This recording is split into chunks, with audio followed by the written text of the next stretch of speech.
Hi, welcome to Chapter 2 essay, How Do Monsters Reflect Their Time?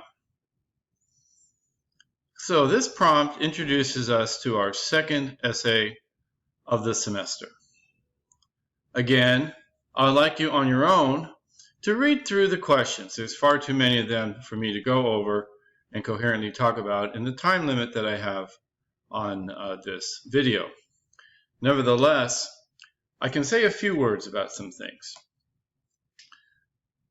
This chapter is all about how particular times, the anxieties, the fears, the issues of a particular period of time tend to manifest themselves in the monsters of those times.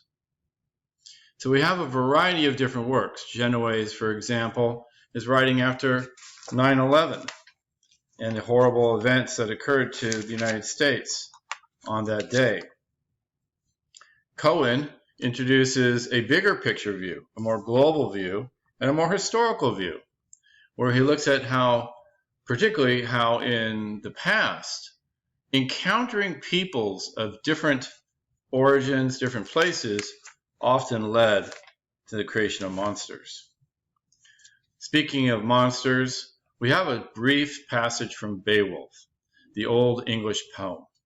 The monster is named Grendel, and Grendel is wreaking havoc on a group of people called the Danes. Vizenor introduces us to a Native American tale, a tale which includes a hero and a monster. Kaplan, Cursed by a Bite, takes a largely scientific view of monsters. Kaplan argues that there are actually reasonable reasons why people believed in the existence of monsters. And in particular, the Bite, he's looking at vampires and zombies. Poole takes a big look also at the history of monsters and where monsters may in fact have come from. And the passage concludes with an examination of a monster type we haven't looked at before, witches. The witches of Salem. But of course, who really are the monsters in that story? Bostrom brings us to the present and the possible future, looking at artificial intelligence, what it's capable of, what it may be capable of. Already in our pop culture, we have a lot of science fiction based on, quite frankly, fears of artificial intelligence taking over. The Matrix is an obvious example of such a thing, but there are many others. We conclude with Isaac Asimov, a science fiction writer, very famous, and we read a piece from I, Robot, which is a collection of short stories, actually, not the coherent movie that you may have seen. This passage, this short story passage, is about a young girl who forms an attachment to a robot that disturbs her parents. Now, the final draft of the essay will be due, as you can see, on Friday, March the 26th. This is unusual in the sense that I, generally speaking, like to have a Monday due date. But this is the last day before our spring break. And to be frank, I didn't think that you would want to have an essay hanging over your head the week off. So the payoff is you have to get it in a little early, right?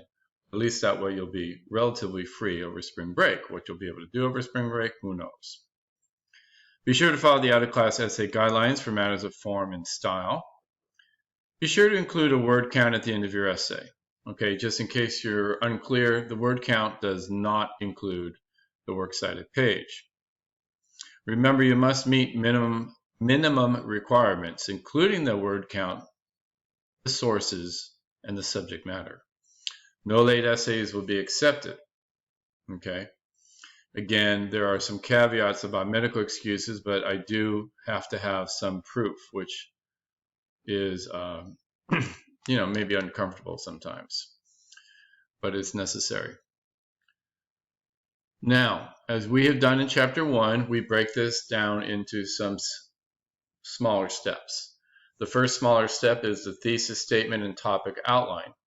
Some of you did some really great work on this in Chapter 1. Some of you did not do at all what I was asking. So please, if you are one of those people, and you know it's you because I gave you a bad grade, please make sure you look over the sample, make sure you're following the sample and doing it correctly. The thesis statement and topic outline is due Monday, March 15th, 11:59 p.m. Please have an MLA citation entry for 2 sources, not just 1, 2 sources. None of those sources should be from the textbook. A participation grade will be assigned for this, so you get 30 possible points. Then, as we did before, I'll divide the class into peer editing groups. Generally speaking, I like ideally 4 members in a group, maybe 5. I will create new groups, but the instructions as to how to access the group, how to upload material into the files for the group are, of course, the same as they were in Chapter 1. And if you need to review those, please go back to the announcement that I posted before. Maybe I'll repeat it again for Chapter 2 just to make it more clear, because some of you were a little confused as to how that would work. Please submit your rough draft, both your work group and to me, by Tuesday, March the 23rd. Okay, again, this is a slightly unusual date. I prefer to do a Wednesday date, but again, because we're ending a little early, we have to have this a little early. Okay. Also, please remember, this is not an evaluative grade. The rough draft is a participation grade, strictly speaking, and I do not pre-grade rough drafts. I'm always willing to talk about your work if you have specific questions. And in the ideal world, which I know we don't live in, but still it's something to shoot for, if you have issues or questions, please come and see me during my office hours. That's the time for us to engage and hopefully solve problems. So if you have issues with your rough draft or how you're putting it together, or you have just questions in general about the assignment, please come see me in my office hour. I've talked to some students, but not nearly as many as I think actually should come in and talk to me. After the rough drafts have been submitted, we do the peer edits. And the peer edits will be handled just like they were in Chapter 1, where we will submit peer edits to the Canvas group as well as to me. That will be done by Thursday, March the 25th. So this gives you a day to look over the peer edits that your peers have made for you. Okay, so it's not quite as much time as we would like, but again, this way you have your spring break to yourself. Now the minimum requirements, again, are 1,000 words to approximately 1,400 words. I've had a number of students ask about going over that limit. I don't have a problem with going over it. That's why we do this little squiggly line, approximately. I just want you to have a sense that I'm not asking for a 2,000-word essay here. Strong essay structure, including the introduction, concession, rebuttal arguments, main body, and conclusion. If you're not familiar with those terms or they're still a little iffy to you, please, again, review the videos I made earlier in the semester for you that talk about those things. Okay? Or we can talk again during my office hour if you're still confused even after viewing the videos. Now you're going to need to have at least 2 sources that originate in print or have print analogs. What does this mean? It means at some place it was a book, an article in a newspaper or a magazine, an article in a scholarly journal. It could be a dissertation. It could be a pamphlet, a government document.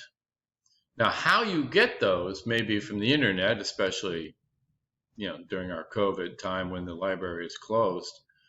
And there's lots and lots and lots and lots of print analogs, meaning material that exists in print that also exists in the outline or web form, the online form.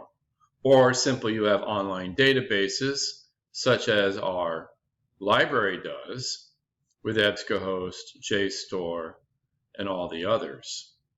Google Scholar is also an online database that gets you materials that originate in print. At least one of the sources must be a scholarly source, meaning a dissertation, an article from a peer-reviewed journal, or a passage from a university press book. Okay, so what does this mean? Dissertations, for example, that's something that PhD students write. And when their dissertation has been accepted, they get their PhD, right? So that's original research, and we'll accept that. How will you find it? Online databases, particularly ProQuest or Google Scholar. An article from a peer-reviewed journal. How do you find peer-reviewed journals? What the hell is a peer-reviewed journal? Again, if you haven't watched my Triangle of Research videos, I encourage you to watch them. Particularly in this case, the second video, part 2, which talks about how to access peer-reviewed materials on EBSCOhost, as well as JSTOR. And of course, Google Scholar has peer-reviewed journal articles too. Passage from a university press book. What is this? Well, this is basically scholarly work in book length. So in other words, you have a book by a university press, like Oxford University Press, Harvard University Press, University of California Press, University of Michigan Press. Look at who the publisher is. If it's one of those types, and all major universities have them, that's acceptable for this requirement.